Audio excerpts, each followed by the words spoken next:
Hello everyone, it's Old Guardian here. Hearthstone's playoff season for winter has concluded with the Asia Pacific playoffs that were completed earlier today. In this video I'm going to take a look at who got through, what were the best performing lineups, what were the best performing archetypes, and what the most popular decks actually looked like. If you have not yet watched the games and you want to do so, then please take a look at those first on Play Hearthstone's Twitch channel, because next up we're going to see who made it through. 4 players made their way to the championship, and these 4 players were Roger, Definition, Tansoku and Tyler. But what kind of lineups did they bring? What was successful? Let's take a look at that one. So these are the 17 best performing players in the tournament. First there were 7 rounds of Swiss, and these are all the players who had a result of 5 and 2 or better in Swiss. Obviously, many of them were cut on tiebreakers, so the top 8 then played a double elimination playoffs. And the top 4 players, Tansoku, Definition, Tyler and Roger, advanced to the championships. Just a general look at this lineups and this metagame shows that this is a little bit different. Most notably, Odd Warrior was not brought, barely at all, to the APAC playoffs, so combo decks had been successful in driving Odd Warrior out of the meta, but now it was payback time, and the payback came from Odd Rogue and it came from Even Paladin, and combo lineups just took a huge beating in this tournament. Even Clone Priest was nowhere near as successful as it had previously been, although there is a bunch of Clone Priest here. There's a lot of Hybrid Hunters, lots of Even Paladins, lots of Odd Rogues, notable numbers of OTK Paladins, Mind Blast Priests, Mechatoon Warlocks. But in order to truly evaluate, how good were these, we have to compare them to the entire field. So how many of the players who brought a specific archetype were able to do well with it?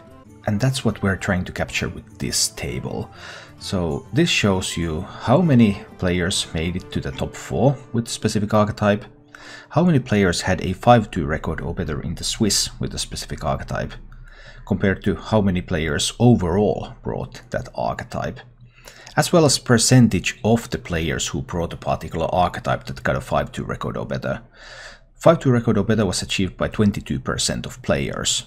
So whenever this percentage is higher than 22, then lineups with that archetype in it overperformed the average field. Obviously, that doesn't necessarily mean now that Death Rattle Paladin, OTK DK Paladin, Cube Warlock and Taunt Druid are the best decks ever.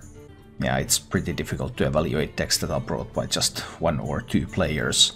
However, this can tell us something about how various popular decks performed in the metagame, like Even Paladin, Odd Rogue, Hybrid Hunter were all doing quite well.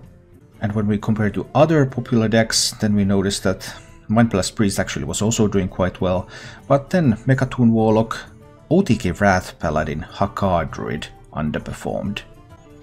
S-combo decks just could not stand in this metagame. OTK Wrath Paladin, APM Priest, Hakar Druid, decks that were very dominant just a week ago at America's playoffs, and now just 1 in 10 players bringing those is even able to advance to a 5-2 record, and none of them make it through to the championships.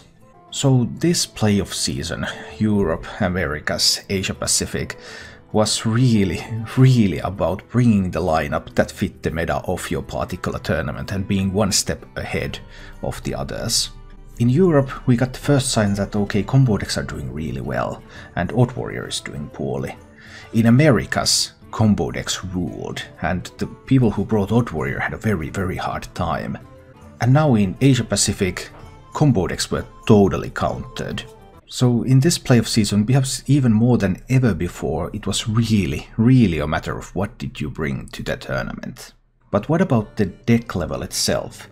If we look at Even Paladin, well, we have 3 Even Paladins in top 4, but are those all similar Even Paladins or are these completely different Even Paladins? So what do the actual decks look like that had great success in this tournament?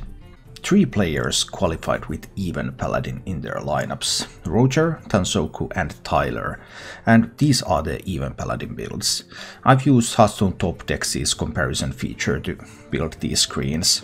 There's a link to their post up with all the decks in the tournament down below in the description if you want to copy any of the deck codes or anything. But just looking at these builds, well, all of them are Valenier builds. One of them has Mojo Master Zihi in it. All of them also have Tyrion Fordring, so very similar builds overall. Only small differences in the early game, like Amani Berserker or no. Looking at Odd Rogue builds, we also see that these are fairly similar builds. There's no Crystallizer builds here, all of them are Edwin Van Cleef builds, all of them have greenskin in them. A couple of deck card differences, Void Ripper here, Iron Beak Owl there, Snapjaw Shellfighter to prevent some board clears. There's actually even a Blood Knight, which is kind of an old-fashioned tech. But then again, if you expect a lot of even Paladin in the field, then suddenly Blood Knight becomes perhaps a genius tech choice for this particular tournament. The Hybrid Hunter builds that eventually made it through are exactly the same. Both Tansoku and Tyler brought the exact same Hybrid Hunter build. This is probably one of the newer builds. This is the one that has one copy of each secret in it, so that Subject 9 completely clears secrets from your deck. Mid-range Hunter builds also fairly similar. Both of them are Scavenging Hyena builds. The old Bladed Beetle builds are really not kind of a thing anymore. Both run one copy of Unleash, 2 copies of Dire Frenzy. The only difference is that one has a Life Drinker and the other has a Savannah High main. The Clone Priest that made it through from Definition and Tansoku were both the exact same build as well.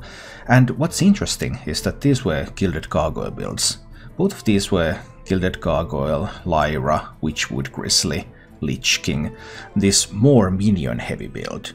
Because there are basically 2 competing Clone Priest approaches. One is focusing on the OTK, focusing on the spell damage minions. When you play the Gallery, when you play the Resurrects, you will kill your opponent. And the other one is more about, okay, well, I might go for that, but on the other hand I might also just put on some big taunts and resurrect those and try to survive against the aggro. And looking at the ladder performance on HS Replay, they are pretty similar. If you put all the best performing priest decks in a list, then it's like full OTK, more minions, full OTK, more minions, full OTK, more minions. They are just completely entwined. But in this tournament, where there was lots of Odd Rogue, there's lots of aggression to counter combo decks, in this environment it was the Grizzly version that prevailed. So overall we are seeing that specific types of decks are now succeeding. It's still much of a matter of the meta game.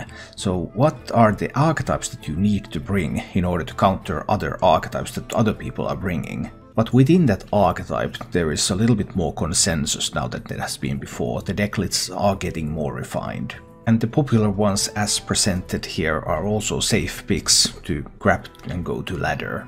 This also leaves us in an interesting position regarding the next tournament, which will be the Championship, because we have 3 very different tournaments from which people have qualified to that Championship, very different meta games, and very different lineup choices have led to success, and if any of them had brought that lineup to another one of these tournaments, they would have been crushed. So how well will these players be able to read on what others will bring to the Championship and try to counter that?